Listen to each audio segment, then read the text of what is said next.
Quel enfant étiez-vous et qu'est-ce que vous aimiez faire quand vous étiez petit? Ce sont des questions que je pose systématiquement dans mes accompagnements à la reconversion professionnelle parce que l'enfance est une période bénie pour aller à la pêche aux indices. Pourquoi? Parce que quand on est enfant, en dehors des conditionnements, quand on est encore dans cette liberté d'être, de créer, eh bien, on fait ce pourquoi on est naturellement fait et ce par quoi on est naturellement attiré. Avant l'école, avant l'apprentissage de la lecture, eh bien, on n'étiquette pas encore les choses, on n'est pas autant dans la tête, dans le mental, dans les concepts, et donc on ne sépare pas, on ne conceptualise pas, et on est beaucoup plus dans l'expérience vécue pleinement, et dans le plaisir instantané, sans réfléchir aux conséquences, aux tenants et aboutissants, aux jugements potentiels, etc., etc. Bien sûr, tout le monde n'a pas eu une enfance nécessairement joyeuse, mais la plupart d'entre nous pouvons quand même nous pencher sur notre histoire et aller à la pêche aux petits cailloux du petit pousset pour aller trouver quelles étaient les activités qui nous mettaient vraiment en joie. Et quand on va explorer ces activités, on va naturellement se rendre compte qu'il y a comme des récurrences. Est-ce qu'on aimait jouer seul? Est-ce qu'on aimait jouer en groupe? Est-ce qu'on préférait lire? Est-ce qu'on préférait jouer dehors? Est-ce qu'on préférait être meneur du groupe? Est-ce qu'on préférait euh, faire sa vie dans son coin? Est-ce qu'on préférait dessiner pendant des heures ou est-ce qu'on préférait construire des cabanes? Il y a énormément d'indices qui existent déjà avant 7 ans, 8 ans et qui nous donnent des clés sur ce qu'on est naturellement amené à continuer d'explorer, de vivre, y compris à l'âge adulte.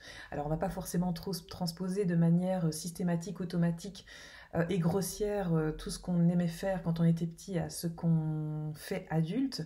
Mais par exemple, si on se rend compte qu'on jouait souvent à l'institutrice quand on était petit, eh bien peut-être qu'on va avoir des affinités pour la transmission et qu'on peut, à l'âge adulte, évoluer dans sa carrière professionnelle vers une mission plus de partage, une mission de formation, une mission plus pédagogique dans son secteur d'activité dans lequel on est devenu par ailleurs peut-être au fur et à mesure des années un véritable expert.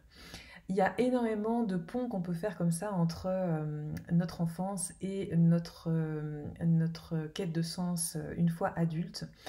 Et on peut aussi aller regarder quels étaient les héros, quels étaient les films, les dessins animés, les lectures dont on se nourrissait quand on était petit, parce que ça va aussi nous raconter quelque chose de nous. Voilà, c'est un exercice que j'aime vraiment beaucoup faire. Il n'est pas toujours simple parce que parfois on a occulté certains épisodes de notre vie, soit parce qu'ils étaient douloureux précisément, soit parce qu'ils étaient tellement insouciants qu'à l'âge adulte, ça nous fait un petit peu mal de renouer avec une période de notre vie qui était un peu une parenthèse enchantée. Et c'est vrai que c'est pas toujours évident de grandir dans un monde dans lequel on est pour le moment. Mais moi, mon credo et mon propos, c'est de réinsuffler justement un peu de cette magie et de vous montrer, de vous démontrer que c'est vraiment possible de continuer à goûter à cette sensation de liberté, de joie, de plaisir qui n'attend rien, aussi quand on est adulte et à tout âge. Voilà, donc cette exploration de l'enfance et de l'enfant intérieur, c'est une étape cruciale, fondamentale que j'aborde dans tous les processus d'accompagnement à la reconversion professionnelle dont ma proposition qui est possible encore en septembre. J'ai 3 places possibles pour mes accompagnements de 14 semaines à la reconversion professionnelle. Qu'est-ce qui fait chanter ton cœur?